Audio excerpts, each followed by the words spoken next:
Muito bem, pessoal. Então, agora nós vamos fazer alguns comentários aí, né? Mais focados para o direito material, né? Então, a gente fez, né, uma parcela aí de comentários na revisão anterior, né? Mais sobre direito processual, que eu já desenhei aquela linha do tempo para vocês. E agora nós vamos fazer alguns comentários aí, então, sobre direito material. Primeiro de tudo, né, que eu quero lembrá-los, aliás, relembrá-los, né, sobre a Constituição Federal e o artigo 7º, né, que eu gostaria muito que vocês, inclusive, né, estivessem com o material na mão, né, então, se você não está com o material na mão, dá um pause, pega o seu vademecum, pega a sua CLT, para você estar com o material na mão, porque eu vou folhear coisas aqui com você, com o material na mão, para você ir relembrando, né, onde é que estão aí os nossos pontos de revisão, ok? Então, vamos lá. No artigo 7º da Constituição Federal, eu quero lembrá-los, né, que nós temos lá os direitos dos trabalhadores, né, urbanos e rurais, segundo o caput, né? Então, vem a Constituição dizendo, né, são direitos dos trabalhadores urbanos e rurais, além de outros que visem a melhoria de condições, ok? E aí, vem 34 incisos lá, falando, então, de direitos dos trabalhadores para vocês, tá?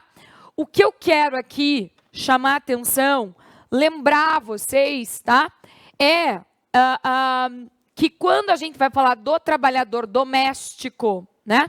Para eu saber o que é direito do trabalhador doméstico, então eu vou pegar aqui o parágrafo único do artigo 7º, né?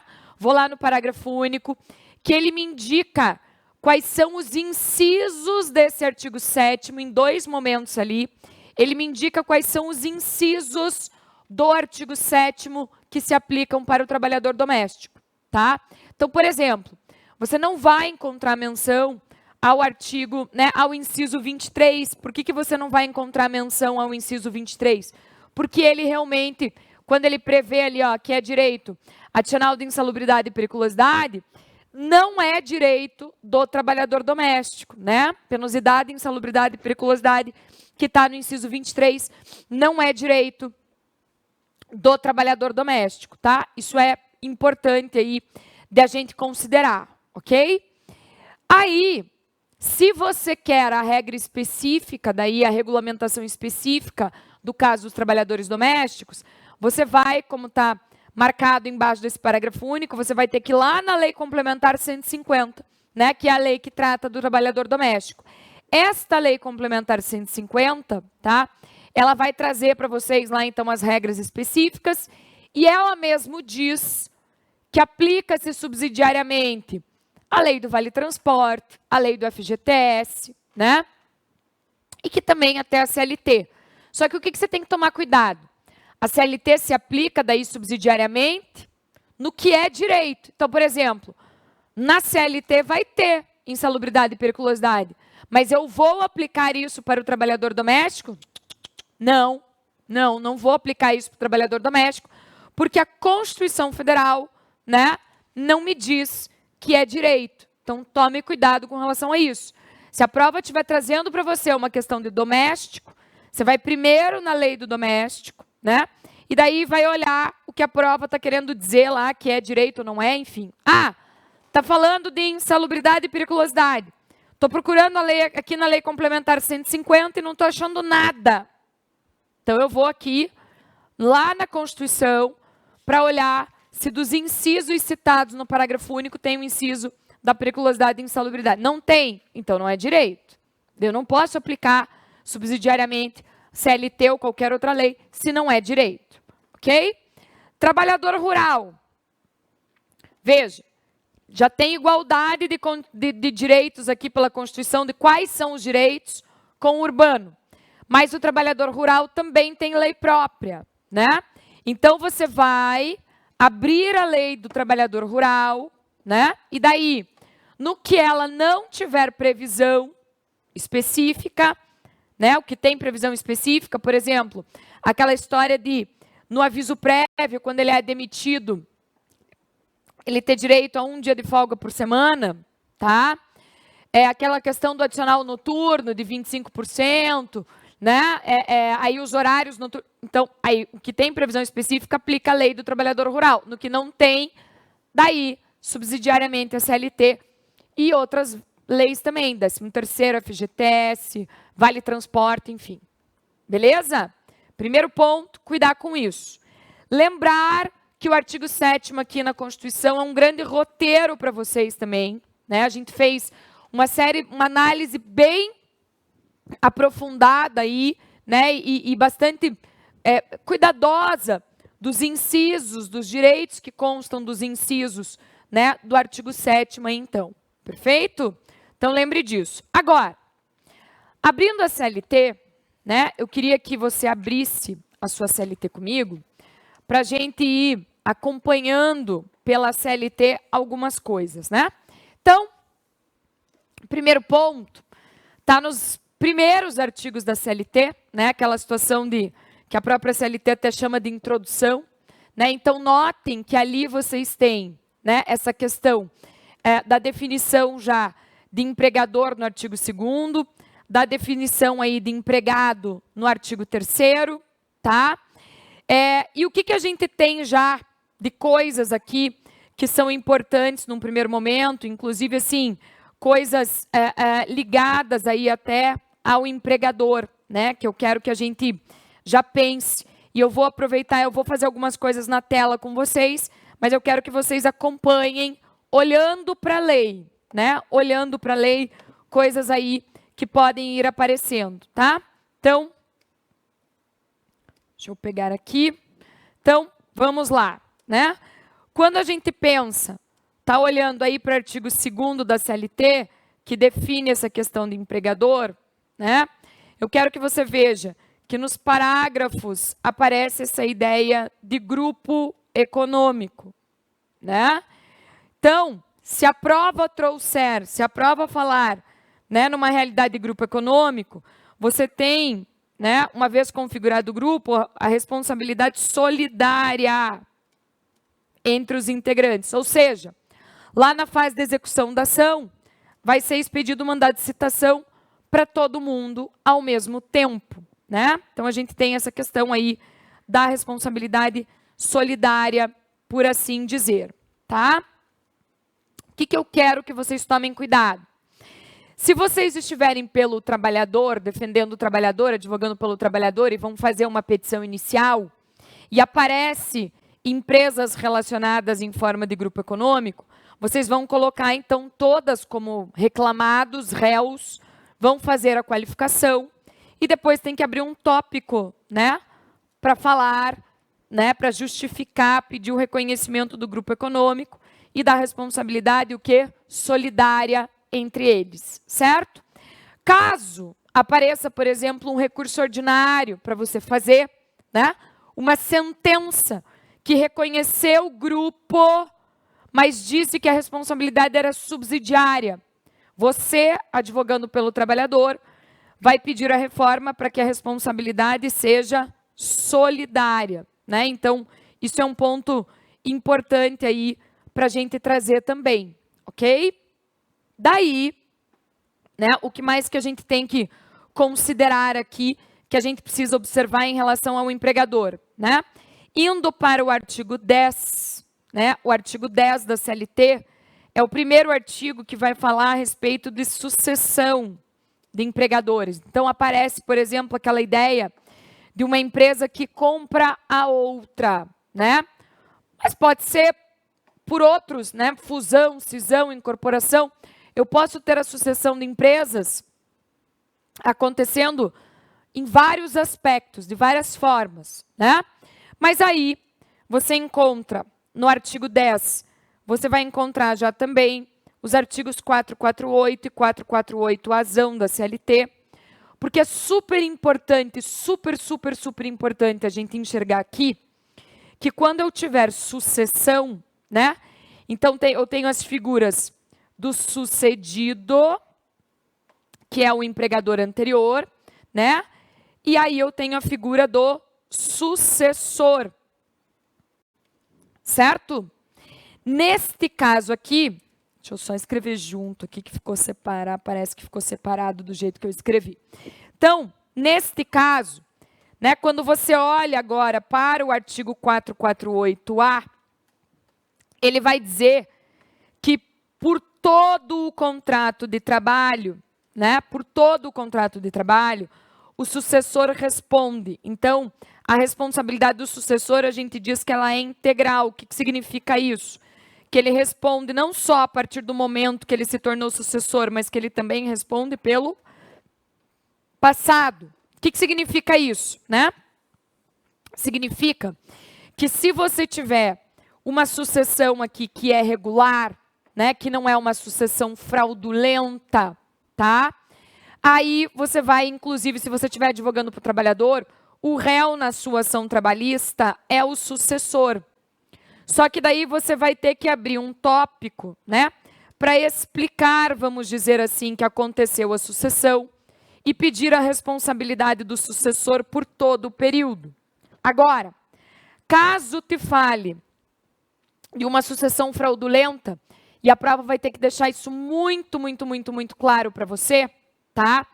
Aí a gente tem o parágrafo único do artigo 448A, dizendo que a responsabilidade passa a ser solidária, ou seja, daí sucessor e sucedido respondem, né? Aí eu vou colocar os dois como réus e pedir a responsabilidade solidária, ok?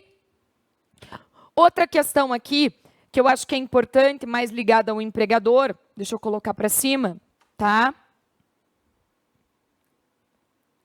É a questão, né, que a gente vai olhar e que a gente vai chamar de terceirização,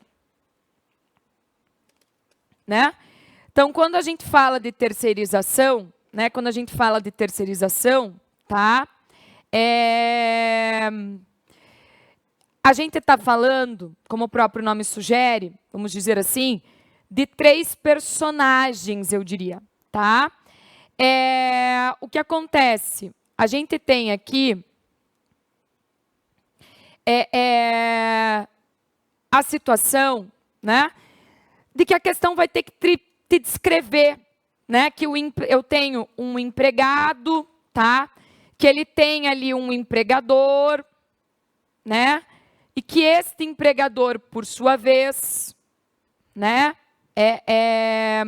que este empregador, por sua vez, tem um contrato de prestação de serviços, né, com uma terceira pessoa aqui. E por causa dessa relação do empregador com essa terceira pessoa, então este trabalhador acaba trabalhando para essa terceira pessoa, tá? Então, o que acontece aqui? Aqui, você vai no índice em terceirização e possivelmente você vai chegar primeiro na súmula 331 do TST e daí, por ela, né, você vai chegar na lei 6.019, tá, de 74. Então, procura aí a lei, né, abre a lei para você dar uma olhadinha. E veja que ela tem artigos com letra e artigos sem letra, que ela está sublinhada, umas coisas de lápis, outras de amarelo, porque originariamente até ela trata do trabalho temporário, ok? Dá uma olhada aí. Então, você abriu a lei, você está percebendo essas diferenças, né? E daí o que eu quero te chamar a atenção?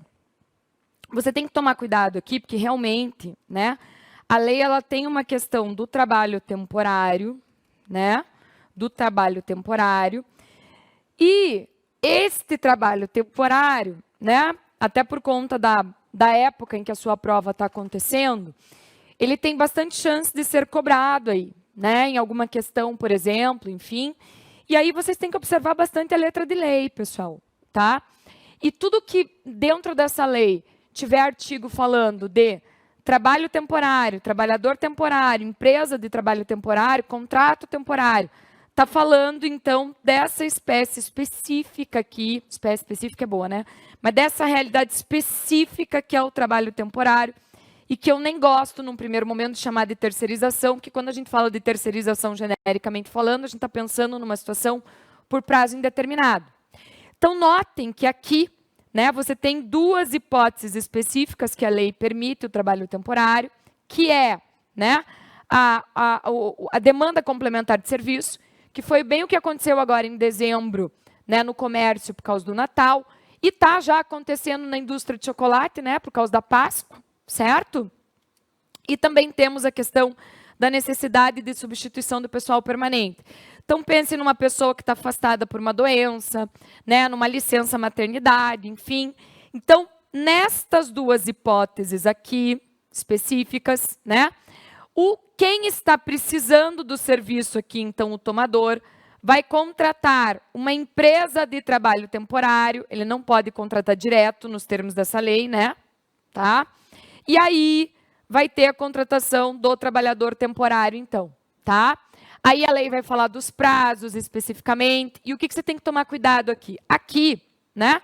O empregador, claro, quem anota a carteira é a empresa de trabalho temporário, mas essa pessoa está trabalhando lá para o tomador, a responsabilidade dele é subsidiária, mas note aí dos termos da lei, né, artigo 16, aí na altura do artigo 16, se a empresa de trabalho temporário estiver insolvente, aí automaticamente a responsabilidade passa a ser solidária, tá? Então a gente tem aí essa situação. Agora, os artigos, né, que nós sublinhamos daí de amarelo na lei, aí são a nossa realidade que se coaduna lá com aspectos da súmula 331, tá? Veja, o que a gente tem aqui e o que a gente precisa observar. Então, eu tenho a realidade também de um tomador, que a lei chama de contratante, né, aí no artigo 4º. Qualquer atividade dele, ele pode terceirizar, qualquer, não importa se é atividade principal, se não é atividade principal, não importa prazo aqui. Então, esse contratante vai contratar aqui, né, ele vai contratar aqui, tá, uma empresa, né, uma empresa prestadora de serviços, e esta empresa, por sua vez, vai contratar o trabalhador, anotando a carteira de trabalho dele, né, anotando a carteira de trabalho dele, e ele vai trabalhar aqui diretamente para o contratante, tá?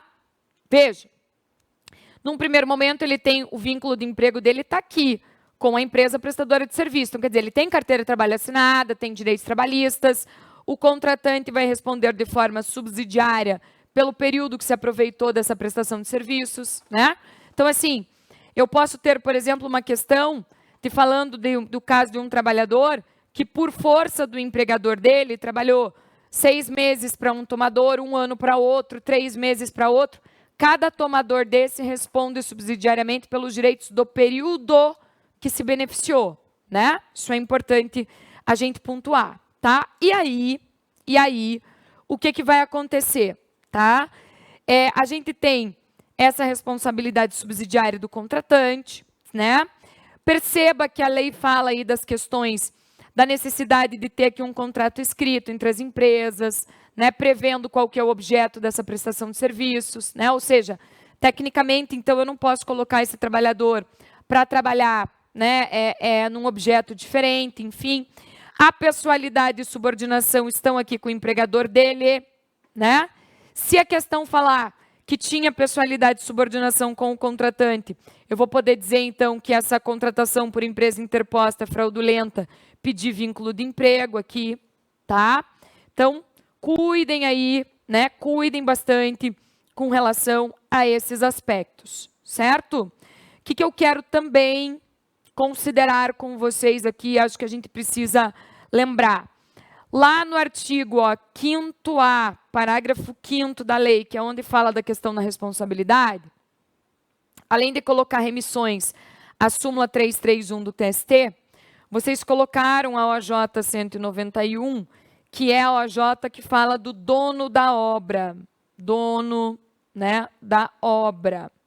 Então, se aparecer para vocês uma situação envolvendo construção, né, lembrem que o dono da obra, a não ser que ele seja uma empresa incorporadora ou da construção, né, que ele não responde por nada, certo? TST está abrindo uma exceção aqui para dizer que responderia subsidiariamente por verbas de acidente de trabalho. Mas, como regra geral, o dono da obra, se ele não é empresa da construção ou da incorporação, ele não responde, ok? Então, cuide com isso também, observe quem que você está defendendo numa questão como essa, né? A prova te colocaria para defender aí o réu, vamos dizer assim, que está sendo demandado aqui nesse sentido, tá? Então, cuidem com relação a esse aspecto, tá? Então, eu acho que, né, de terceirização, já aproveitamos aí para dar uma olhadinha nessa questão de trabalho temporário e tudo, né?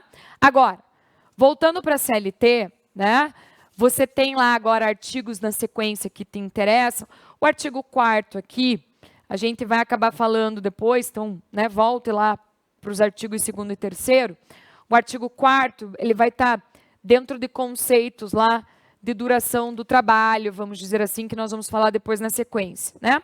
Agora, um outro artigo muito interessante que está aí na sequência para vocês é o artigo 10A, né, que fala do sócio retirante, a questão do 11 daí da prescrição e 11A da prescrição intercorrente, tá? Então, eu quero que vocês tomem muito cuidado. Quero lembrar vocês, né, de uma situação, aproveitando essa questão da prescrição que está aí na mão de vocês, quero que vocês abram o material, né? Está aberto aí no artigo 11, deixa eu colocar minha tela para cima aqui. Então, assim, aqui nós temos no caput a regra geral zona, que coaduna lá com o que a gente tem na Constituição Federal. Ou seja, o trabalhador tem 2 anos da extinção do contrato e cobra os últimos 5 anos. E daí foi a súmula 308, inciso 1 do TST, que veio dizendo que esses 5 anos que eles retroagem do ajuizamento da ação. Tá? Muito bem. O que eu quero ressaltar para vocês? Como regra geral, né? Como regra geral, quem tem que arguir, quem tem que falar da prescrição é quem se aproveita dela. E aí vocês têm aí sublinhado a súmula 153 do TST,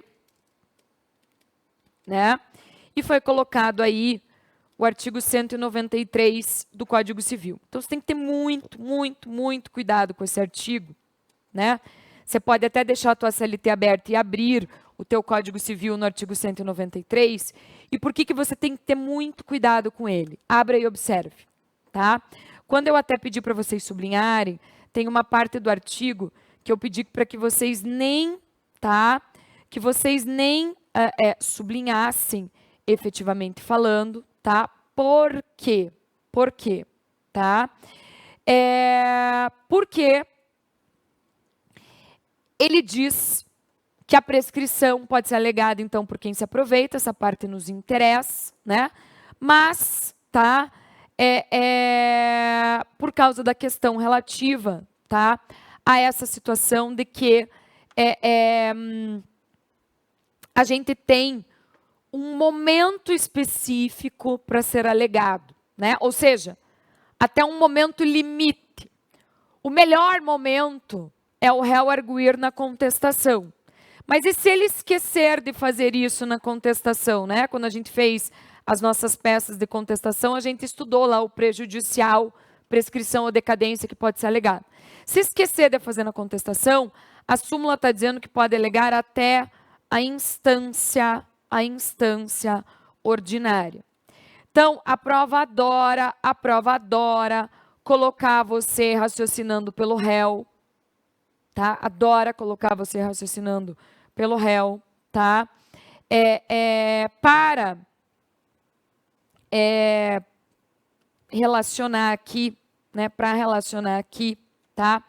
Que pode ser até o recurso ordinário. Então, nós vamos entender como instância ordinária, recurso ordinário. Só quero deixar claro para vocês, usem na prova, como eu tenho pedido e reiterado, os termos de súmula de OJ, e daí você pode complementar o raciocínio. Então, use o termo, a expressão instância ordinária e complemente falando recurso ordinário. Não deixe só recurso ordinário. Já teve prova que veio este aqui, últimos gabaritos. Já teve prova que veio esse. Então, coloque os dois, mas não esqueça de ficar focado naquilo que está escrito na súmula ou na OJ, tá? Isso é importante e tem que tomar muito cuidado com esse artigo, né? Aí, o que eu quero chamar a atenção de vocês, né? Nós estudamos o artigo 11, parágrafo 2º da CLT, aquela situação de ter um prazo também de 5 anos, né, para ajuizar a ação. Normalmente esse prazo está contando lá em contratos em curso, né? Mas a gente sabe que o prazo mais importante é o de 2 anos da extinção e que ele se sobrepõe a esse de 5 anos da lesão. Mas esse, então, 5 anos da lesão, então eu tenho que ter prestações sucessivas, né, que se repetem no tempo, não precisa ser todo mês, mas que se repetem no tempo, e que o empregador venha e reduza ou suprima, porque daí eu tenho uma o quê? Lesão, né? Tendo uma lesão ao pactuado entre empregado e empregador, né? Então, se for direito previsto em lei, eu só aplico a regra normal aqui, 2 anos da extinção e cobro os últimos 5 anos. Agora, se eu tiver pactuado entre empregado e empregador prestações sucessivas, 5 anos da lesão aqui para ajuizar a ação, né? 5 anos da lesão, vamos dizer assim, tá? E veja, o artigo não fala desses 5 anos. Foi por isso que a gente colocou aí remissão à súmula 199.2, porque ela, tratando de um assunto específico, que é a pré-contratação de horas extras, ela fala do prazo de 5 anos, nesse caso de prescrição, tá? Então, cuide com isso. E super importante também, deixa eu colocar mais para cima aqui um pouquinho, você ficar ligado na regra do artigo 11, parágrafo 3º, que fala quando que eu tenho interrupção, né? Interrupção da prescrição, tá? E aí ele fala em arquivamento de ação, ajuizamento, arquivamento de ação, é o que ele vai falar, tá? Então, a gente tem que tomar bastante cuidado, tá? Bastante cuidado, certo? A gente tem que entender, né, que a prova, normalmente, neste caso, como que ela cobra, tá? Essas situações, assim, que vocês têm que observar. Vai ter o ajuizamento de uma primeira ação trabalhista lá com, eu diria, por exemplo, 2 assuntos, horas extras, né, e adicional noturno. E daí essa ação arquiva por qualquer motivo, tá? E daí tem uma ação ajuizada de novo, que vai aparecer, por exemplo, horas extras, vai aparecer adicional noturno, e daí vai aparecer lá a equiparação. Ou seja, notem que vai aparecer um primeiro pedido aqui, né? Ou melhor, um terceiro pedido que não estava nessa ação anterior aqui, ó. Porque nessa ação anterior, eu só tinha horas extras e adicional noturno, tá? Por quê? Para você fazer contas aqui no tempo, e aí você vai estar pelo empregador orientando ele que esse pedido está prescrito, porque esse estava contando a prescrição da extinção do contrato. E estes 2 aqui não estão prescritos, normalmente nos casos, porque com o arquivamento aqui, por causa do ajuizamento de uma ação, o trabalhador ganhou novos 2 anos com relação aos pedidos idênticos. Só que note que aí nesse parágrafo 3º, nós colocamos o artigo 202 do Código Civil, né, para ficar claro para vocês, que essa interrupção, ou seja, ganhar novos 2 anos, só acontece uma vez. Uma única vez. Porque se a cada arquivamento eu ganhasse novos 2 anos, se a cada arquivamento, né, eu ganhasse novos 2 anos, aí a gente teria um prazo ad eternum aqui para ajuizamento da ação, né? Então, isso é uma situação bastante importante aí da gente considerar, ok? Agora, outra coisa que eu quero que vocês percebam daí. O artigo 11A, ele está falando de prescrição intercorrente, né? E ela só acontece em demandas na execução. Pode ser que a questão venha falando para você que o juiz declarou de ofício, nesse caso, porque ele pode. Pode ser que a questão venha dizendo para você que o réu, né, arguiu nos embargos de execução, tá? Agora, sempre que o juiz reconhecer esta prescrição intercorrente, que ele declarar, ou que o réu fez o pedido e o juiz rejeitou, né?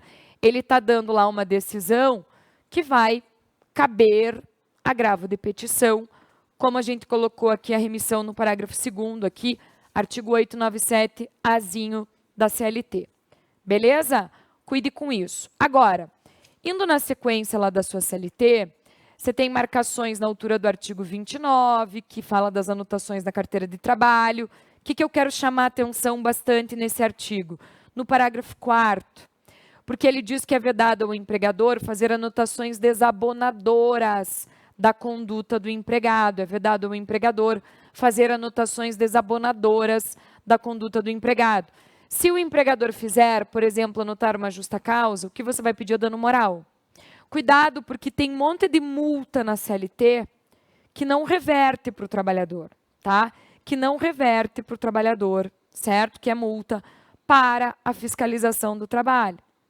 Então, toma cuidado, porque teve várias vezes já que caiu petição inicial, falando de alguma anotação desabonadora na carteira de trabalho, e ao invés de pedir o pagamento do dano moral, as pessoas pediram pagamento de multas aqui, que não tem cabimento, né? Que não são multas que revertem para o empregado, tá?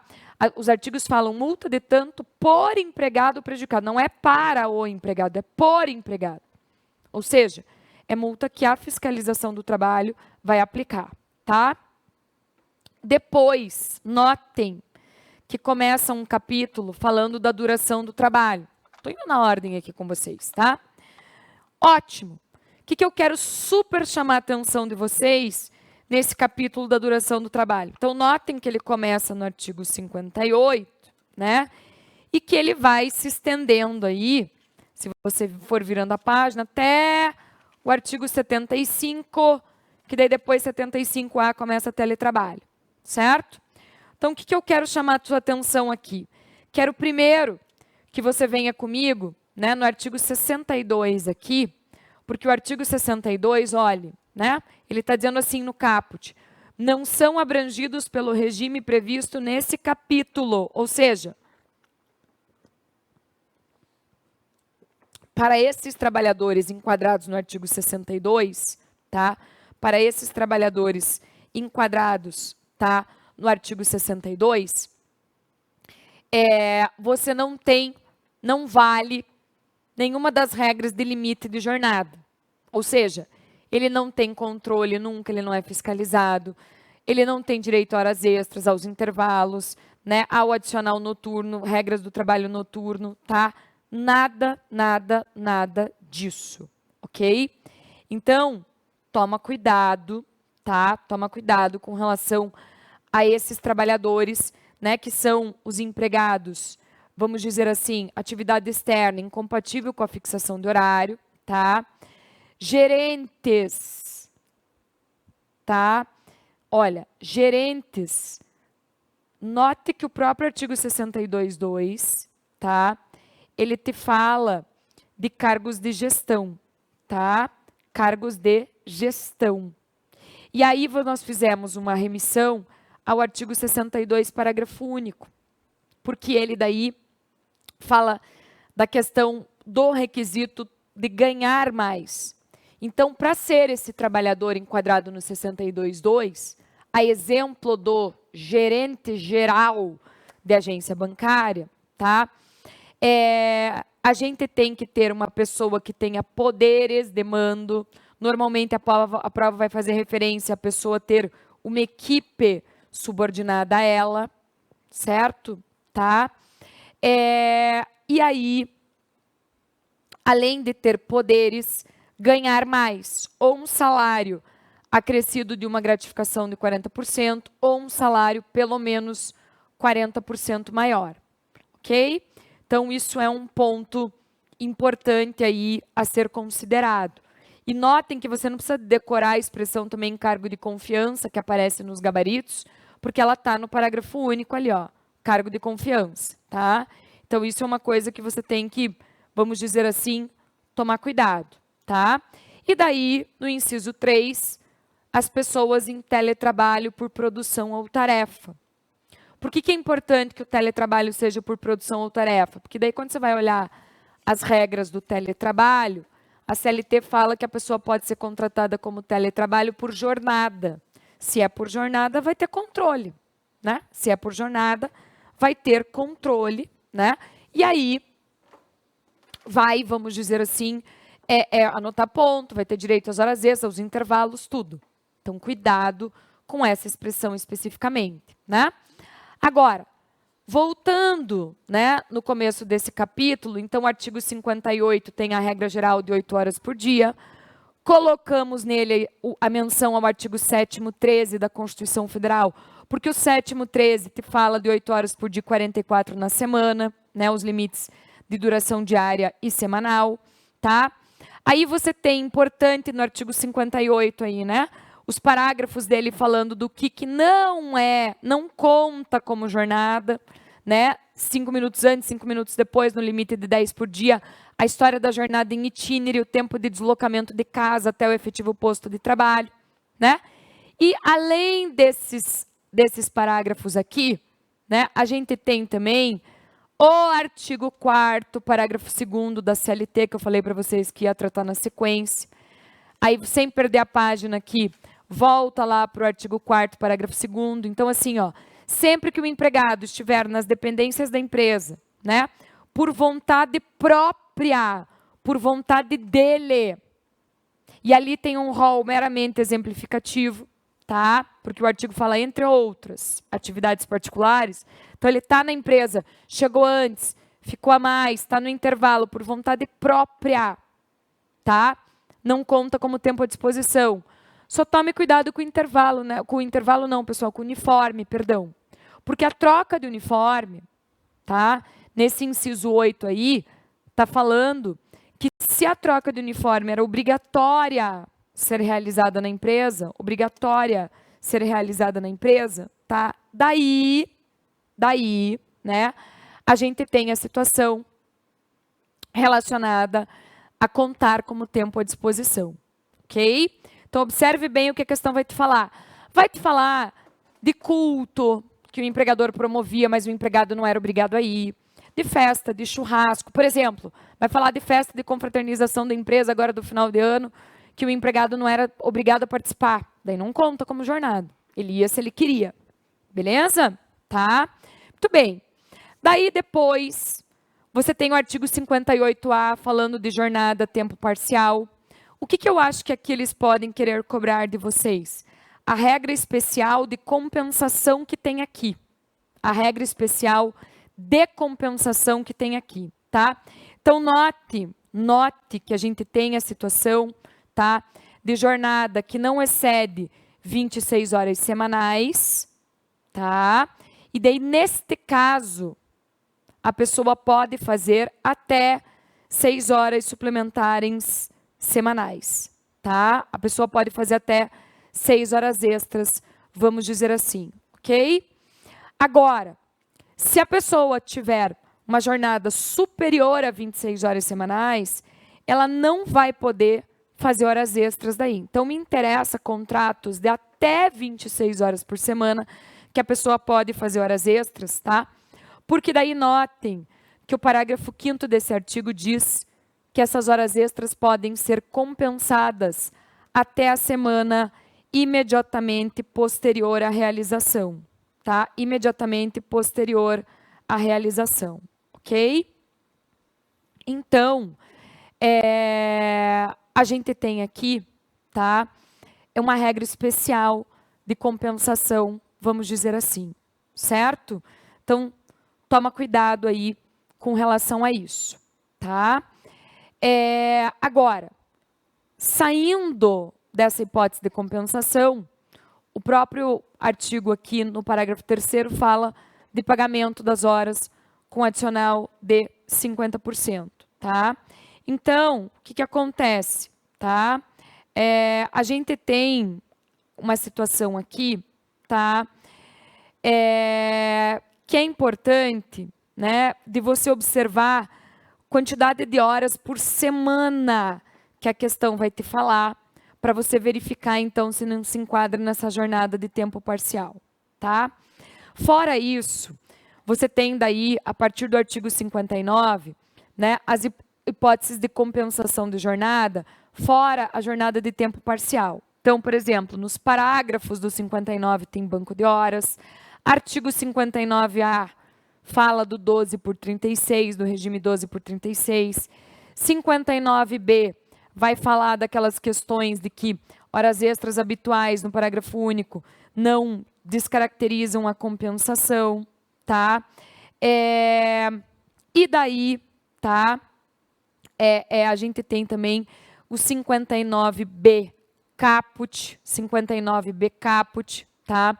Falando de que, né, o não atendimento das exigências legais para compensação, inclusive quando ela for acertada mediante acordo tácito, então não fizemos um documento por escrito, ela aconteceu, não vai repetir o pagamento de horas excedentes à jornada normal, se não for ultrapassada, né, as 44 horas semanais, tá? Vai pagar só o adicional de horas extras, porque o tempo já foi pago na jornada normal, como a gente falou nas aulas de direito material. Agora, o que ultrapassar a 44ª, como não foi pago no salário, daí o empregador tem que pagar tempo mais adicional, certo? Cuidado, porque diz o artigo 60 que nas atividades insalubres, para poder ter compensação, enfim, precisa de autorização, né, do Ministério do Trabalho, mas daí o parágrafo único trata especificamente do 12 por 36, que não tem que ter essa licença. O artigo 61 vem tratando daquelas hipóteses especiais de realização de horas extras, que daí pode ser feita até 4 horas extras por dia, porque vai dizer aqui, né, que a pessoa pode, vai poder trabalhar em casos, né, de força maior, de recuperação de horas de paralisação, conclusão de serviços inadiáveis, tá? Então, dá uma cuidada com relação a essa situação. E por que dá 4 horas extras aqui, né? Especialmente na questão de força maior e de conclusão de serviços inadiáveis? Porque o parágrafo 2º está falando em 12 horas, no máximo, trabalhadas, né? Então, aqui é uma situação especial mesmo, tá? Daí, cuidado com a questão dos intervalos, né, pessoal? Especialmente o intervalo. Vamos começar pelo intervalo, tá? Intrajornada, artigo 71, tá? Artigo 71 da CLT, ok? Porque eles falam aqui, tá? O artigo 71 é bastante cobrado na prova, eles falam bastante desse intervalo intrajornada, só que a primeira coisa que eu quero que você preste muita atenção na prova, tá? É se a prova está falando de intervalo intrajornada, que é esse intervalo dentro da jornada do artigo 71, ou se ela vai falar do artigo 66, que é o intervalo interjornada, tá? Porque é o intervalo entre duas jornadas, aquele intervalo de 11 horas entre o fim da jornada de um dia e o início da jornada do dia seguinte, tá? Então, gente, aqui a gente tem que tomar, né, cuidado, tá? A gente tem aqui uma situação que você precisa observar primeiro muito bem o que a prova está te falando, tá? O que a prova está te falando. Porque eu já vi muita gente, infelizmente, perder questão, sabe a resposta, mas respondeu uma pergunta de intervalo intrajornada como se fosse, né, ao melhor, o contrário. A pergunta ela de interjornada do artigo 66 e respondeu como se fosse o intrajornada, tá? Então, o que eu quero dizer para vocês é assim, primeiro ponto é esse, prestar atenção qual intervalo é. Segundo, artigo 71, né? Desde a reforma trabalhista, caso o empregador não cumpra as regras do intervalo, o parágrafo 4º diz que o empregador só é condenado a pagar o tempo que ele não concedeu do intervalo, acrescido de 50%, e é uma indenização, natureza indenizatória, portanto, não vai, vamos dizer assim, contar, tá, para base de cálculo de outras parcelas trabalhistas. Combinado? Tá? Isso é uma situação bem importante, tá, de a gente considerar aqui, tá? Agora, o que eu quero que vocês prestem bastante atenção? Primeiro, parágrafo 2º, porque esse intervalo aqui não conta para a jornada, né? Ou seja, o empregador faz um horário comigo de 9 horas e desconta 1 hora do intervalo, por exemplo, para daí ficar 8 horas por dia, tá? Até 4, né? Caput, parágrafo 1º. Até 4 horas de jornada por dia não tem direito a intervalo nenhum. Mais que 4 e até 6 dá 15 minutos. E mais do que 6 horas por dia dá no mínimo 1 hora de intervalo, direito no mínimo 1 hora de intervalo e no máximo 2, tá? E o parágrafo 3º, eu preciso que vocês prestem muita atenção também, porque eu posso reduzir o intervalo, né, sem o empregador ter que pagar a diferença para o trabalhador por 2 maneiras. Com autorização do Ministério do Trabalho, só que daí o empregado, como diz a parte final do parágrafo 3º, não pode estar fazendo hora extra. Então, autorização do Ministério do Trabalho. E aqui a gente também colocou o artigo 611, azão, inciso 3 da CLT, porque daí é aquela hipótese que o empregador pode reduzir o intervalo também, mas daí por convenção ou acordo coletivo, mantendo um mínimo sempre de 30 minutos. Então, cuidado quando a questão vier falando que teve intervalo reduzido com essas possibilidades legais, que daí, sendo advogado do empregado, eu não tenho nada para requerer. Cuidado para não cair em pegadinha, em peça, por exemplo. Agora, quando você estiver pelo empregador, cuidado, né, porque não pode ser por mero ajuste individual essa redução do intervalo intra-jornada, ok? Aí, né, tem outros intervalos também, né? Tem o intervalo, então, do artigo 66, de 11 horas, entre o fim da jornada de um dia e iniciar o trabalho no dia seguinte, que daí você pode ver até que embaixo dele está ali a OJ 355, e essa OJ vai dizer que, por analogia, se esse intervalo não for concedido, vai ser pago o que faltou para o mínimo, né, com 50%, e é uma indenização, tá? A gente tem, então, essa regra aí, né, do artigo 66, ok? Cuide com isso. Daí tem o artigo 72, que caiu numa das últimas provas, né, em tese de peça, que é o intervalo do digitador.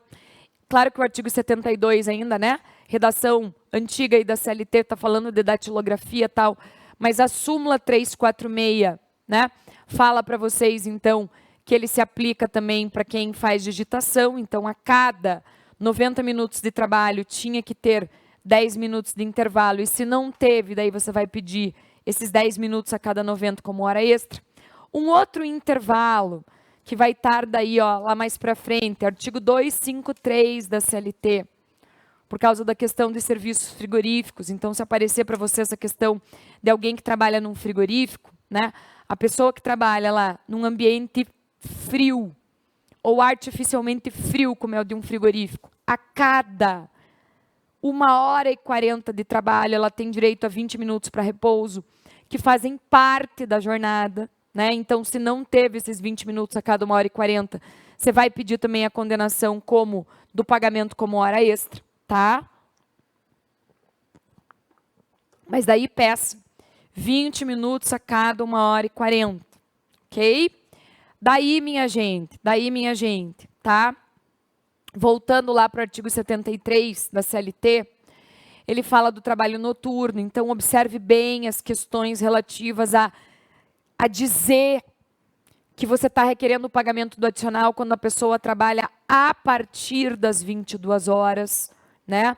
A prova quer que você identifique que a pessoa está trabalhando das 22 horas para frente, né? A questão também da redução da hora noturna para 52 minutos e 30 segundos, tá? Dá uma olhada com relação a isso, né? Dá uma olhada com relação a isso, né? Porque a gente lembra, né? Lembra que a gente tem aí uma questão bem importante, né? Bem importante, no sentido de que nós fizemos várias peças treino, né, de reclamação trabalhista, que a jornada da pessoa começava às 22 horas e, por exemplo, terminava, né, às 7 da manhã, e tinha 1 hora de intervalo, que dava 9 horas menos 1 hora, dava 8 do relógio, né? 8 horas de 60 minutos, e que daí você tinha que pedir hora extra, porque a jornada do trabalhador a partir das 22 horas, a hora dele não é de 60 minutos para o trabalhador urbano e para o doméstico também, lá na lei do doméstico, tá? É de 52 minutos e 30 segundos. Então, cuide com isso. Agora, uma coisa que eu quero te lembrar, tá? Ó, os parágrafos 4º e 5º do artigo 73. 4º e 5º. Tem a história dos horários mistos e de prorrogação do horário noturno, tá? Então, ó, vamos supor que a pessoa começou a trabalhar às 20 horas e foi até às 6 da manhã. O horário noturno está aqui no meio, ó, das 22 às 5. Então, note, o que está antes das 22 horas não tem horário noturno, é o chamado horário misto. Agora, né? Lembra comigo aqui, lembra comigo. Se a pessoa trabalhou aqui, ó, integralmente e continuou, né? Então, não parou às 5 horas, continuou. Aí, tanto o 73, parágrafo 5º, quanto a súmula 60, inciso 2 do TST, vão dizer que o empregador continua pagando o adicional noturno aí até o final, né? Então, prorrogação é trabalhar integralmente e continuar trabalhando depois. Beleza? Tá? Então, cuide com isso. Artigo 74 traz regras importantes aqui com relação a quem é o empregador, né, que precisa ter cartões de ponto, controle manual, mecânico, eletrônico, aí tanto faz, né? Então, é o empregador, ó, o parágrafo 2º, 74, com mais do que 20 empregados por estabelecimento. Mais do que 20 empregados por estabelecimento. Beleza? E o que é importante também, né, a gente visualizar aqui, né, que o intervalo entre a jornada pode ser pré-assinalado, tá? Pode ser pré-assinalado. Ou seja, o empregado tem que marcar mesmo entrada e saída. O intervalo já pode ser pré-batido no cartão dele. Pode estar lá já configurado o sistema para ele nem bater o ponto no intervalo, né? E aí, se você tem esse cartão ponto válido e você está pedindo horas extras, e daí numa reclamação trabalhista você está impugnando o cartão ponto, inclusive nesse intervalo pré-assinalado aqui, o ônus da prova é teu, né? O ônus da prova é teu. Você vai ter que produzir prova de modo a invalidar os cartões, tá? Cuide com o parágrafo 4º desse artigo 74. Porque eles cobraram algumas provas atrás aí na primeira fase, tá? Já tem um tempo. E faz um tempo agora que está precisando cobrar de novo. Que é o chamado controle de ponto por exceção. Que tem que ter um ajuste individual ou negociação coletiva prevendo a possibilidade. Ajuste individual, né, gente? Aquele ajuste direto entre empregado e empregador, tá? E nesse cartão de ponto por exceção, controle de ponto por exceção, o que você tem? Você tem o empregador e o empregado combinando que o empregado só vai anotar o que foge da regra da jornada normal. Então, ele só vai anotar o ponto quando ele faltar, quando ele fizer hora extra, quando ele, vamos dizer assim, chegar mais tarde, sair mais cedo, né? Porque o normal não precisa anotar, né? Então, ele vai só anotar as exceções da regra. Agora, teletrabalho. Tem tudo para cair alguma coisa de teletrabalho na tua prova, tá? Porque a gente teve em 2022 medidas provisórias que daí foram depois convertidas em lei e que normalmente daí a banca espera um tempo para cobrar de vocês e está na hora de aparecer. Especialmente aparecer, pessoal, tá? Essa questão de, por exemplo, artigo 75B, parágrafo 6º, né? Que pode fazer teletrabalho para estagiários e aprendizes. A questão de uma empresa que vai ter sede, a empresa tem uma sede aqui em Curitiba e tem teletrabalhadores espalhados pelo Brasil inteiro. Ah, tem na Bahia, tem em São Paulo, tem em Santa Catarina. Qual que é a convenção coletiva de trabalho, né? Qual que é o sindicato que eu vou considerar para uma convenção coletiva, para um acordo coletivo? Então, diz o artigo 75B aqui, parágrafo 7º, que vai considerar as convenções e acordos coletivos de trabalho da sede da empresa em que o empregado estiver lotado. Ou seja, onde é que o contrato de trabalho dele está dizendo que ele está lotado? É em Curitiba mesmo? Ou a empresa tem uma outra filial e ele está lotado nessa outra filial em outra cidade? Daí eu tenho que verificar a representatividade sindical pela lotação do empregado, tá? Então, isso é uma situação importante. O parágrafo 8º vai falar também daquele teletrabalhador que daí optar, né, por realizar o trabalho no estrangeiro, então fora do território nacional. Lembre só, né, e o próprio parágrafo 8º fala da Lei 7.064, que é regras desse trabalho no exterior, aí algumas coisas. Só lembre que a própria Lei 7.064 diz que se a pessoa estiver fora a trabalho por até 90 dias, é só uma viagem a trabalho. Tá? É só uma viagem a trabalho. Então, a pessoa não está transferida para o exterior num primeiro momento. Lembre dessas situações também. Ok? Aí o 75C vem falando para vocês que se a pessoa está presencial para mudar para teletrabalho, daí precisa de comum acordo entre empregado e empregador. Mas para aqueles que estão em teletrabalho, o empregador está dizendo volte para o presencial, a decisão é só do empregador, não precisa ter concordância do empregado, só que o empregador vai ter que dar uma tolerância aí de pelo menos 15 dias para essa mudança, tá? O 75D vai dizer para vocês que as despesas, por exemplo, internet, né, água, luz, enfim, que o teletrabalhador tem, quem que vai pagar? Vai depender do que ficou ajustado no contrato, de acordo com o artigo 75D de dado, tá? E o 75E, pessoal, fala que o empregador precisa ostensivamente avisar os seus trabalhadores aí, orientar, né, sobre regras de medicina, precaução de acidente do trabalho, enfim, tá? Então, observe também, teletrabalho tem que vir aqui primeiro, né? Ok? Para ver até se é teletrabalho mesmo, tá? Meios telemáticos, que vão aí, vamos dizer assim, compor, que vão combinar tecnologia informática com telecomunicações, perfeito? Então, cuide com isso. Daí nós temos, pessoal, a partir do artigo 76, menções, né? A salário, tá? A salário. E daí notem que aqui você tem a regra, por exemplo, que me interessa mais, no 78, daquela história da garantia mínima para quem recebe salário variável, né? A história da garantia mínima. Então, eu posso contratar alguém, por exemplo, unicamente à base de comissões, mas ele tem direito àquela garantia mínima, e a garantia mínima vai ser o salário mínimo nacional, ou estadual, ou daí, se tiver salário em convenção, acordo coletivo, da convenção, acordo coletivo, que se sobrepõe aos outros, tá? Então, garantia mínima. Quando o empregado de comissões fizer mais que a garantia mínima, ele recebe as comissões, senão ele vai receber a garantia mínima, tá? Ok? Então, cuida com relação a isso. O artigo 82 também nos interessa aqui, porque ele vai trazer aquela analogia, principalmente quando a gente tiver salário in natura, o empregado recebendo salário em bens econômicos, né? Que pelo menos 30%, aqui o parágrafo único, pelo menos 30% o empregado tem que receber em dinheiro, para ele poder gastar com o que ele quiser, ok? Tá? Daí, pessoal, né?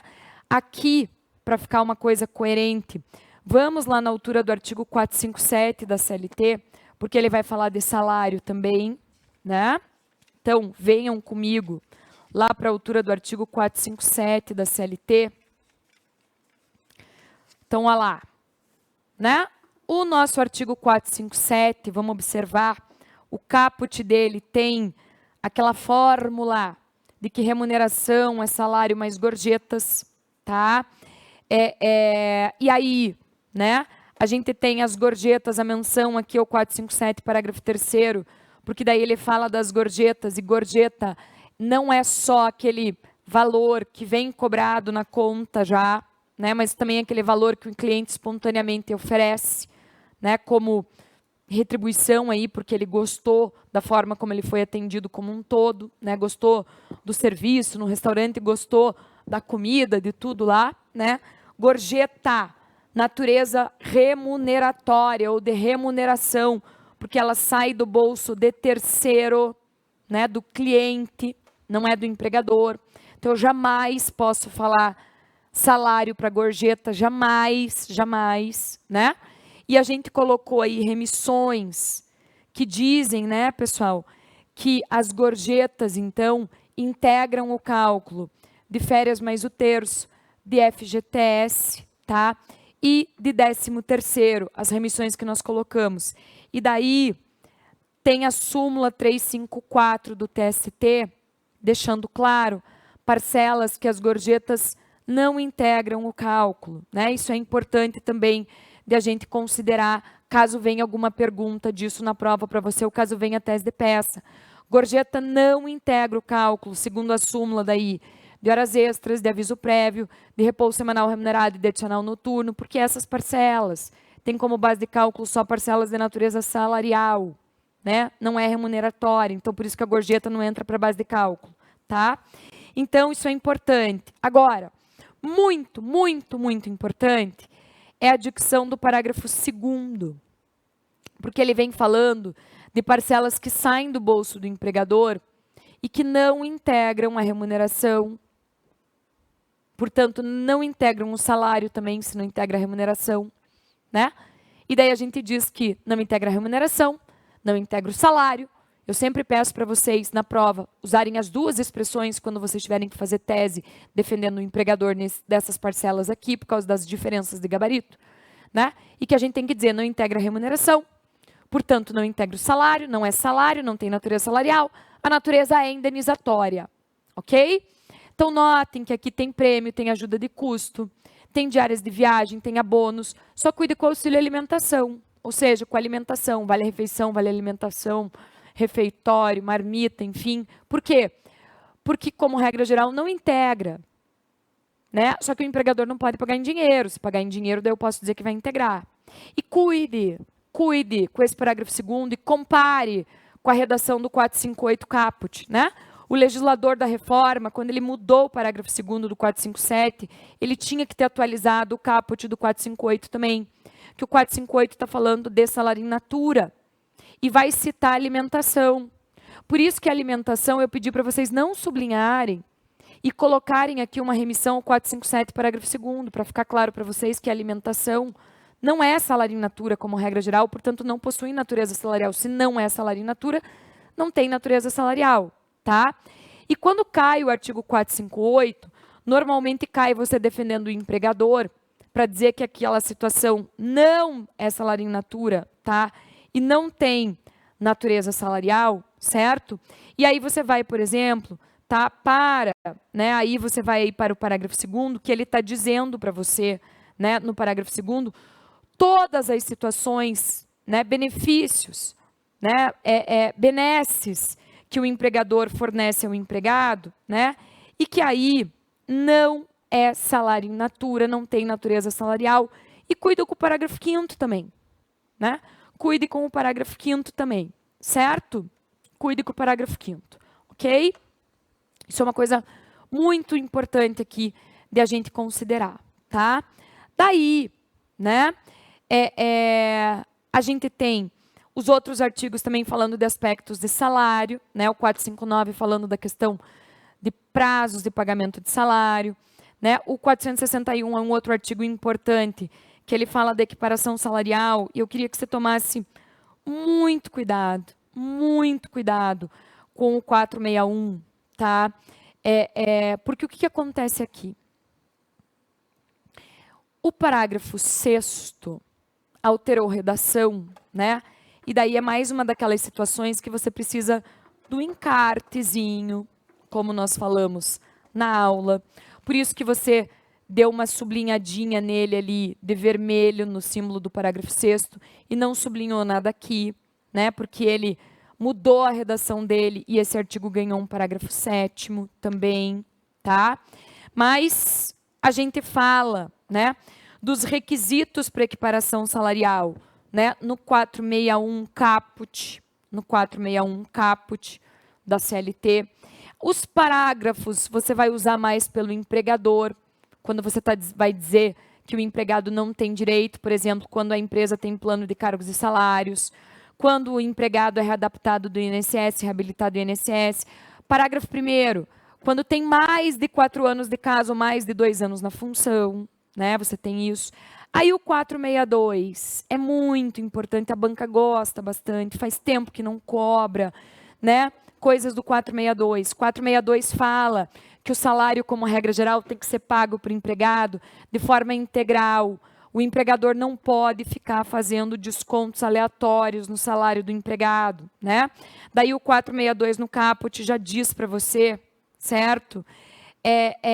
Que a gente tem a possibilidade do empregador descontar adiantamento, tá? Da possibilidade do empregador descontar adiantamento, porque é adiantamento de salário, descontos previstos em lei, né? Como é o caso de descontar INSS, o valor dos 6% lá do Vale Transporte, imposto de renda, quando é o caso, tá? E também descontos previstos em convenção ou acordo coletivo. Agora, está destacado embaixo a súmula 342, porque às vezes a prova fala de outros descontos que o empregador faz e que vão ser válidos se forem autorizados pelo empregado por escrito, tá? E a OJ 160 também está destacada aí, por quê? Porque o simples fato de eu assinar essa autorização por escrito no ato da minha contratação, tá? Não vai invalidar o desconto, não vai se presumir coação por isso. Coação, quem alega tem que fazer prova, certo? E aí o parágrafo 1º está falando de prejuízos, de danos, que tem que ser, primeiro de tudo, causados pelo empregado. Se o dano não é causado pelo empregado, eu não vou nem cogitar de descontar do salário dele. Daí, se foi o empregado que causou, né? A redação do artigo não é das melhores, mas eu tenho que analisar, foi dolo ou culpa? Dolo, eu desconto. Culpa, eu preciso que isso esteja acordado entre empregado e empregador, né? Autorizado pelo empregado, ok? Cuide. Aí, pessoal, dos outros artigos aqui, te interessa o 466, né? Que vai falar da questão das comissões, né? Comissão, então, tem sempre natureza salarial. A questão daí, principalmente, do parágrafo, né, 1º e 2º, que o empregador não precisa pagar quando o cliente faz uma compra parcelada, o empregador pode pagar as comissões, né, parceladas também, ou seja, proporcional ao vencimento de cada parcela. O empregador só não pode atrelar, receber essas comissões, né, ou melhor, pagar ao empregado em receber do cliente, porque daí é risco da atividade, tá? E também o parágrafo 2º, uma redação ruim, estranha, mas aquela situação envolvendo o empregador está pagando parcelado as comissões e no curso aí acontece a extinção do contrato. Esse empregador pode continuar pagando proporcional a cada parcela, sim. Tá? Daí, gente, né, o 467 é aquela história de verbas rescisórias incontroversas, então o trabalhador não recebeu, né, verbas rescisórias que ele tinha direito, nem se discute. Porque, por exemplo, se eu estiver discutindo uma justa causa, daí não são verbas rescisórias incontroversas, né? Agora, o empregador mandou embora e não pagou alguma coisa. Ou o empregado pediu demissão e o empregador não pagou. Ele está entrando com ação trabalhista para pedir. Vai requerer o pagamento em primeira audiência, sob pena de multa de 50%, tá? Então, isso é uma situação importante, uma situação interessante aí de você relembrar, cuidado com essa situação do verbas rescisórias incontroversas. Lembrando vocês, né? Lembrando vocês, pessoal, tá? Que a gente tem uma redação ruim nesse artigo 467. Por isso que a gente sublinhou, né, de amarelo, para deixar, né, essa redação, eu diria para vocês, um pouco mais palatável, né? Um pouco mais bonitinha, vamos dizer assim, tá? Então, cuide aí com relação a isso, tá? Com relação aos próximos artigos da CLT, a gente tem o 468, né? O 468 da CLT, que fala que num primeiro momento qualquer alteração no contrato tem que ser né, de comum acordo entre empregado e empregador, e mesmo assim não pode causar prejuízo ao empregado, né, prejuízo direto e indireto, mas aquela história, toda regra tem exceção, né? Então, os próprios parágrafos do artigo 468, que é aquela história de um empregado que tinha uma posição e ele é promovido a cargo de confiança e passa a ganhar salário mais gratificação, ele pode ser revertido a qualquer momento para a função anterior e perde o direito à gratificação, né? Aqui, essa questão de eu, empregador, escolher alguém para cargo de confiança é uma coisa realmente muito relevante para o empregador. Por isso que, nesse caso, o legislador traz essa permissão, né? E aí o 469, gente, é aquele artigo que fala de transferência do empregado, né, das hipóteses de transferência e do adicional. Então, primeira coisa que eu preciso lembrar do artigo 469, na hora que eu estou analisando, que ele não tem uma redação muito boa, eu sempre tenho que ficar atenta, né? Por exemplo, ao caput, e daí ao parágrafo 3º, começo do parágrafo 3º, tá? Depois, o parágrafo 1º, o parágrafo 2º. Então, vamos na tela aqui comigo para lembrar primeiro dessas questões relativas. Deixa eu colocar para cima aqui. Tá? Porque esse é um assunto que a banca adora, né? Então, primeiro, raciocínio mais básico do mundo que aparece na prova. Eu só posso falar em transferência para efeitos de adicional quando eu estou falando em mudança de domicílio. Domicílio do empregado. Mudança de domicílio, tá? Isso, então, é muito, muito, muito importante. Se o empregado, como caiu numa das últimas vezes aí, o empregado, durante a jornada dele, era transportado pelo empregador, levado pelo empregador para uma outra cidade, e depois, na mesma jornada, voltava. Ainda que ele dormisse lá, não mudou de domicílio. É só uma viagem a trabalho e já volta. Tá? Não mudou de domicílio, não tenho que falar de adicional de transferência. Tá? Agora, para a transferência ser lícita, né? Então, olhando para o caput do 469, que para entender melhor, você olha também para o começo do parágrafo 3º. A transferência é lícita quando eu tiver, primeiro, sempre, real necessidade de serviço daquele empregado nessa outra localidade e quando houver acordo, o empregado concorda. Então, aqui não pode ser uma decisão unilateral do empregador, tá? Parágrafo 1º. Continuo tendo a real necessidade, né? Continuo tendo a real necessidade de serviço. E daí a gente vai ter ou cláusula no contrato, cláusula expressa ou implícita, ou um cargo de confiança, né? Ou um cargo de confiança aqui. Perfeito? Tá? E o parágrafo 2º fala de extinção, né? Extinção de estabelecimento. Então, vejam. O que eu quero falar para vocês aqui, o que eu quero que vocês considerem. Caso a prova traga para você uma situação de transferência ilícita, quem está determinando, quem está agindo é o empregador, né? E empregador não é autoridade coatora, como regra geralzona, para fins de mandado de segurança.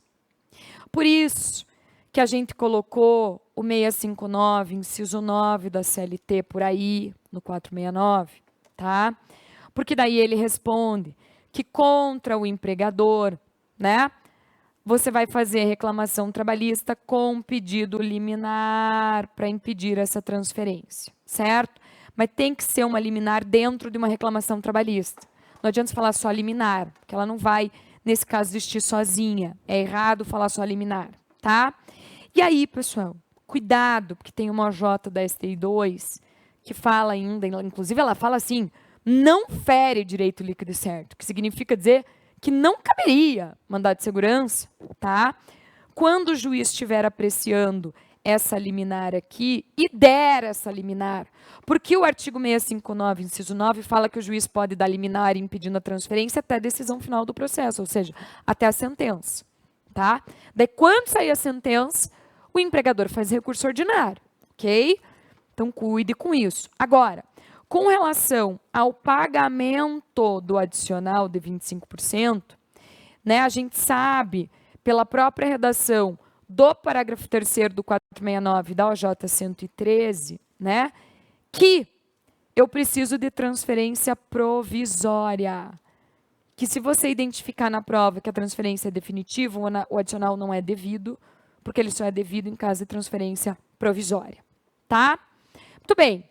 E o 470 fala que as despesas da mudança de domicílio, que é uma ajuda de custo aqui, né, é o empregador que tem que pagar, ok?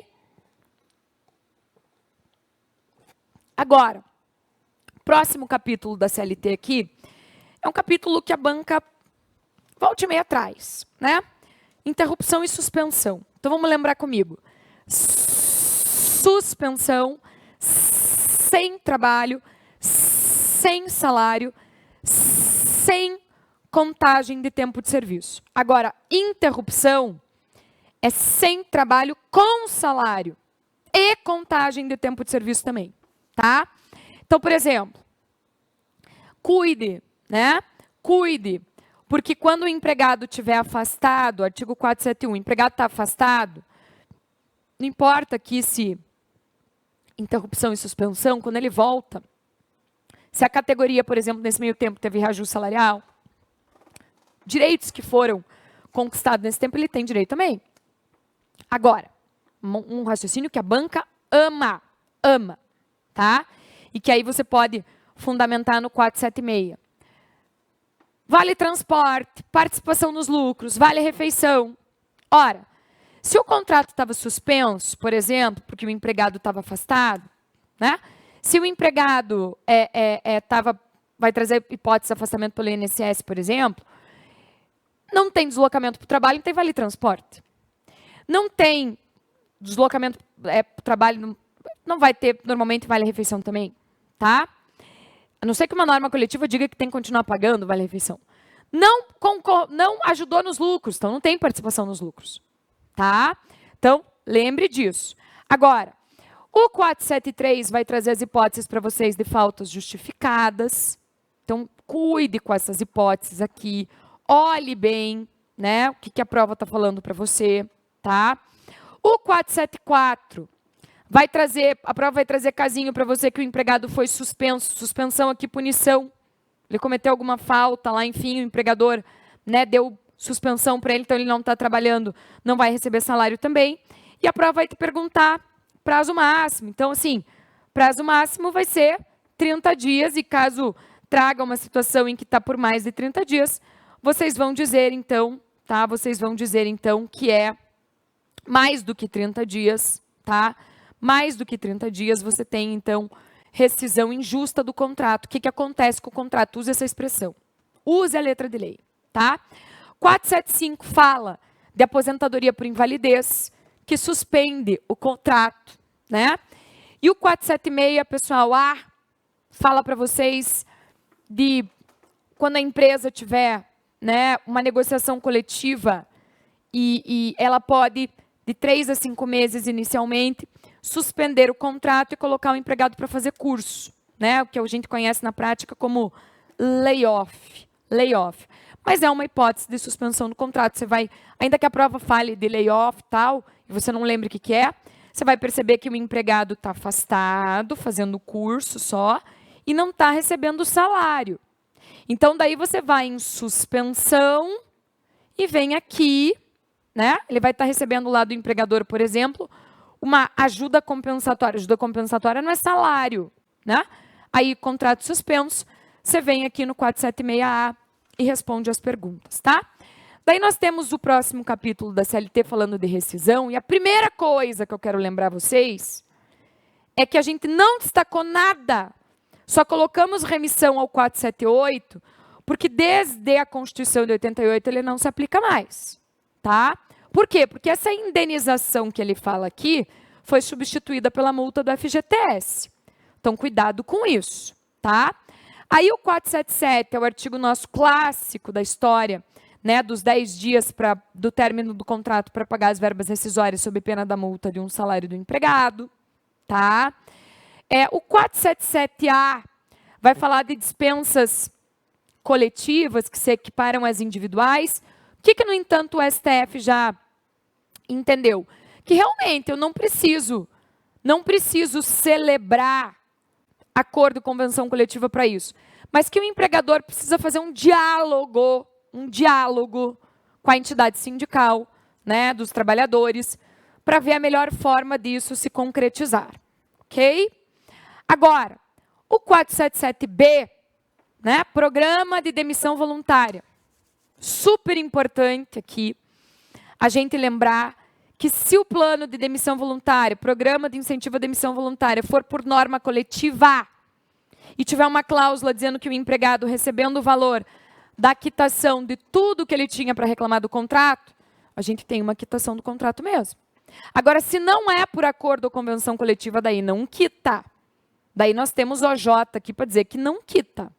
Então, cuide na questão. E se for com cláusula de negociação, com negociação coletiva e com essa cláusula de quitação, se ainda assim o empregado entrar com a ação, aí o empregador pode fazer na contestação uma preliminar de ausência de interesse processual. Ok? Isso é importante, tá? Daí o 479 e o 480 vão falar de extinções de contrato por prazo determinado, né? Extinção antes do prazo. 479, que além das outras verbas, o empregador tem que pagar 50% dos dias que faltam para completar o prazo. 480, o empregado rescinde antes do prazo, daí o empregador pode descontar dele o prejuízo que ele está causando com essa rescisão antecipada, mas esse prejuízo é limitado também a 50% dos dias que faltam. E daí o 481 diz que contrato por prazo determinado, que tenha uma cláusula dizendo que as partes podem reciprocamente extinguir antes do prazo, aí se aplicam as regras dos contratos por prazo indeterminado. Por isso que a gente colocou remissão aí, que chega no artigo do aviso prévio, porque daí é a regra do contrato por prazo indeterminado, é a regra do aviso prévio. Ok? 482. As hipóteses de falta grave do empregado, justa causa do empregado. 483, né? Rescisão indireta, ou seja, o empregador cometendo falta grave. São as mesmas verbas do 483, as mesmas verbas que uma dispensa sem justa causa. 484, culpa recíproca.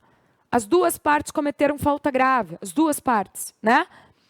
484A, o chamado distrato, o acordo entre empregado e empregador, que aí, se o aviso prévio for indenizado pela metade da multa do FGTS, então é 20%. As outras verbas, olha lá, vira página, outras verbas por inteiro, e o empregado não recebe seguro-desemprego e só consegue sacar 80% do FGTS dele depositado. O 486 vai falar daquela situação da empresa que, por um ato de uma autoridade municipal, estadual ou federal, né, vai ter que extinguir contratos dos seus empregados e que daí a multa do FGTS ficaria a cargo da autoridade que determinou, que acabou causando essa extinção dos contratos, né? Por exemplo, a empresa tem seu terreno desapropriado, né? Alguma situação assim, tá? Colocamos aqui uma remissão à Lei 14.020 de 2020, porque essa lei está lá no final e ela claramente diz que essa hipótese de extinção contratual não se aplica com relação àquelas paralisações que foram determinadas, né, na época da pandemia, né? Na época da pandemia, ok? Então, cuide com isso, tá? Com relação, depois, ao que vem na sequência, aviso prévio, quero chamar a atenção de vocês, né? Que o 487 diz assim, ó, caput, não havendo prazo estipulado. Então, se for contrato por prazo determinado, já como via de regra, não tem aviso prévio, a não ser que tenha aquela cláusula do 481 que acabamos de falar, tá? Se quiser rescindir o contrato por prazo determinado, a parte que quiser rescindir tem que avisar a outra com uma antecedência, né? E aí, não sublinhamos os incisos, porque o aviso prévio mínimo que a gente tem desde a Constituição de 88, né, é de 30 dias. 30 dias, artigo 7º, 21, que está destacado aí. Parágrafo 1º fala que o empregador, né, se ele não avisar com pelo menos 30 dias de antecedência, ele paga. E daí nós colocamos ali, aqui a lei 12.506, 2011, que está nessa mesma página da coluna da direita, ali em letrinhas menores. Que, aliás, quando você vai lá no índice procurar essa lei, você chega aqui, lembre disso, tá? Daí, parágrafo 2º fala do quando a extinção do contrato, a ruptura do contrato, né, é por iniciativa do empregado, né, que daí ou ele cumpre, né, ou o empregador pode descontar, tá? A questão de ser devido aviso prévio na despedida indireta, lá na rescisão indireta. O valor das parcelas salariais, não só das horas extraordinárias, de todas as parcelas salariais, porque por isso que a gente colocou aqui 457, parágrafo 1º da CLT, integra o aviso prévio indenizado, aquele pago pelo empregador, tá? Se, no curso do aviso prévio, a categoria tiver um reajuste lá da convenção coletiva, o empregador vai ter que, né, o aviso prévio conta como tempo de serviço, o empregador tem que, se já pagou as verbas rescisórias antes de seu reajuste, vai ter que fazer um pagamento complementar. Se quando está para pagar ainda, sai esse reajuste, o empregador já tem que considerar o salário reajustado, tá? Então, a gente tem que tomar cuidado com isso. 488 fala daquele aviso prévio que está sendo trabalhado pelo empregado, quando é o empregador que rompeu o contrato, tá? Por quê? Porque daí, neste caso, né, o empregado tem que ter tempo para procurar novo emprego, porque quando o empregado pede demissão, ele já tem outra coisa na vida dele em vista, né? Daí, nesse caso, que o empregado é demitido, que ele tem que ter tempo para procurar novo emprego, ele vai optar, tá, por menos 2 horas por dia ou menos 7 dias ao final, tá? E daí, o 489 fala da possibilidade de reconsideração do aviso, né? Desde que as duas partes concordem que ainda esteja dentro do período do aviso, então podemos cancelar o aviso e voltar ao contrato normal aqui, tá? Agora, quando o empregador, no curso do aviso, praticar falta grave, o empregado não perde o direito a ele, pode deixar de trabalhar, né? Vai acabar se convolando uma rescisão indireta. Agora, se o empregado cometeu uma falta grave no curso do aviso, aí o empregador, né, como é um motivo posterior, superveniente, como diz a súmula 73 que está ali, o empregador vai poder transformar aquilo numa justa causa, tá? Então, cuidem com relação a isso. Com relação a essas questões de garantias provisórias de emprego, tá? A gente vai falar na revisão de véspera alguns detalhes, né? Então, por isso que eu não vou falar agora.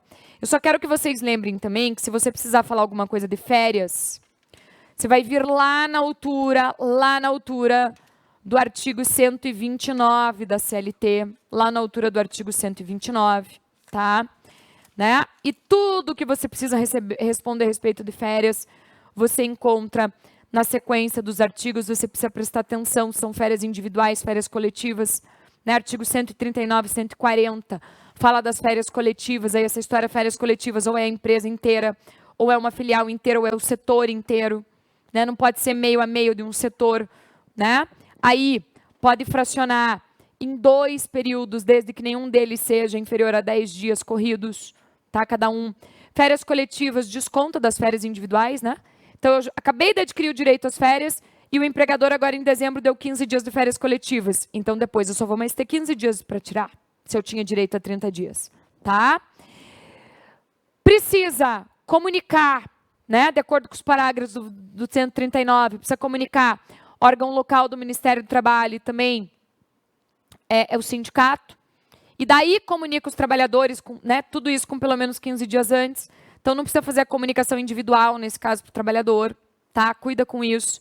Agora, quero chamar a atenção de vocês, né? Para o detalhe, né, do artigo 134. Então, o empregador tem que conceder as férias dentro dos 12 meses subsequentes aos 12 meses trabalhados que o empregado adquiriu o direito, né?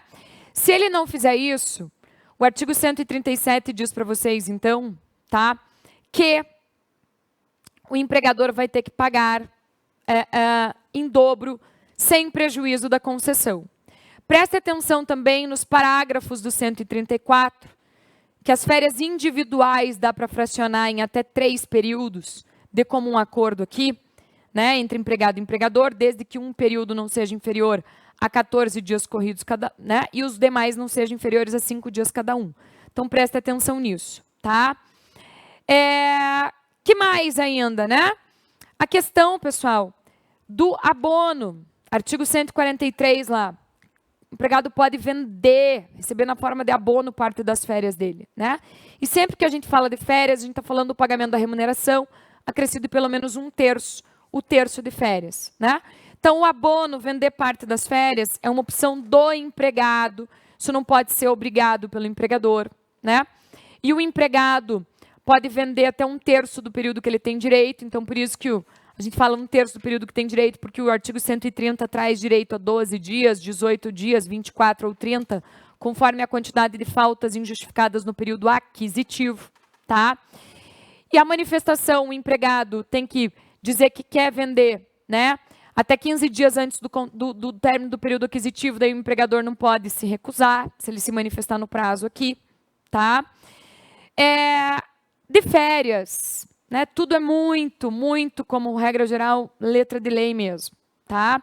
Então, eu quero que vocês prestem atenção também na prova, só quando vocês estiverem defendendo o empregador, nas hipóteses de perda do direito às férias. Então, para a contagem do período aquisitivo e começa um novo, que a gente marcou ali hipóteses no 133. E também olhando para o 130, se o máximo de faltas, lá no inciso 4, máximo de faltas são 32 faltas injustificadas, a partir do momento que o empregado completar 33, começou a contar, zerou e começou a contar um novo período aquisitivo. Cuida com isso, tá? Outra coisa que eu quero lembrar a você. A questão está falando alguma coisa da FGTS. Vai na lei do FGTS. Na lei do FGTS. A questão está falando alguma coisa de greve. Na lei de greve, ok? Questões relacionadas à negociação coletiva, a gente vai falar na revisão de véspera também, tá? E agora, eu quero que você aproveite o tempo para, quem sabe, pegar alguma peça e treinar, para dar uma olhadinha em questões, tá? Descansar também, porque isso é necessário, tá? Porque ninguém consegue fazer prova quebrado, certo? Tá? De cansaço. E nos vemos, então, espero vocês na nossa revisão de véspera, no sábado, né? A partir das 9 horas da manhã. Então, um beijão aí para todos vocês.